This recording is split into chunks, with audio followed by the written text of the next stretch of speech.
गणपति का धड़ उनके शरीर से अलग हो गया था, जिसके बाद एक हाथी के बच्चे का सिर काटकर उनके धड़ से जोड़ा गया।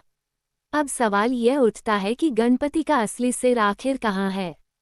हिंदू धर्म में मान्यता है कि किसी भी शुभ काम को शुरू करने से पहले भगवान गणेश की पूजा अर्चना कर उनका आशीर्वाद लेना चाहिए।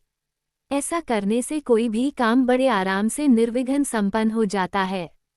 यही वजह है कि भगवान गणेश को विघ्नहर्ता भी कहा गया है। गणपति के जन्म की कथा भी बड़ी रोमांचक और निराली है। उनके जन्म के संबंध में दो कथाएं प्रचलित हैं।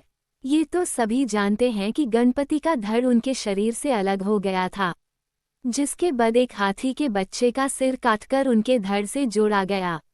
अब सवाल यह उठता है कि गणपति का असली सिर आखिर कहाँ है। शिव ने क्यों काटा था गणेश जी का सिर? शिव पुराण के अनुसार माता पार्वती ने अपने शरीर के मैल से बालक का पुतला बनाकर उसमें प्राण फूंक दिए। उस बच्चे को किसी को भी अंदर न आने देने का आदेश देते हुए वह स्नान करने चली गईं। कुछ देर बाद वहां भगवान शंकर आए और पार्वती के भवन में जाने लगे। बाल गणेश ने महादेव को अंदर जाने से रोक दिया। शिव जी के समझाने पर भी गणेश नहीं माने।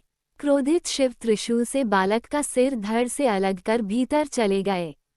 पार्वती को जब गणेश के वध के बारे में पता चला था, वह क्रोधित होकर विलाप करने लगी और सृष्टि में हाहाकार मच गया। तब पार्वती को प्रसन्न करने के लिए भगवान शिव ने एक हाथी के बच्चे का सिर काटकर बालक के धड़ से जोड़ दिया। तो इस वजह से पसंद हैं भगवान गणेश को मोदक। जब गणपति पर पड़ी शनि देव की कुदृष्टि। दूसरी कथा के अनुसार जब गणपति का जन्म हुआ तो शिवलोक में उत्सव मनाया जा रहा था। सभी देवता नन्हे बालक को आशीर्वाद देने के लिए शिवधाम पधारे थे, लेकिन शनि देव गणपति को देखे बिना ही विदा लेने लगे। ये देख माता पार्वती ने शनि देव से इसका कारण पूछा। इस पर शनि देव ने कहा कि अगर उनकी दृष्टि गणेश पर पड़ी तो अमंगल हो जाएगा। लेकिन मां पार्वती नहीं मानी और उन्हें गणेश को देखने का आदेश दे दिया। फिर जैसे ही शनि ने गणेश को देखा, उनका सिर कटकर हवा में विलीन हो गया। गणपति जमीन पर गिर गए और मां पार्वती बेहोश हो गईं।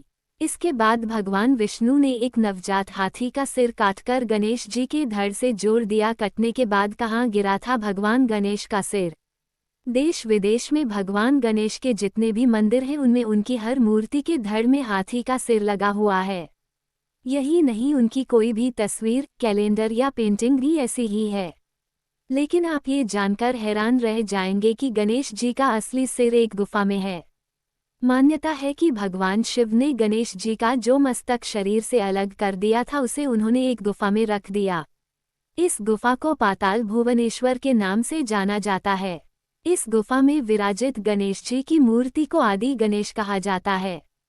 मान्यता के अनुसार कलयुग में इस गुफा की खोज आदि शंकराचार्य ने की थी। यह गुफा उत्तराखंड में पिथौरागढ़ के गंगोलीहाट से 14 किलोमीटर दूर स्थित है। इसे पाताल भुवनेश्वर गुफा कहते हैं।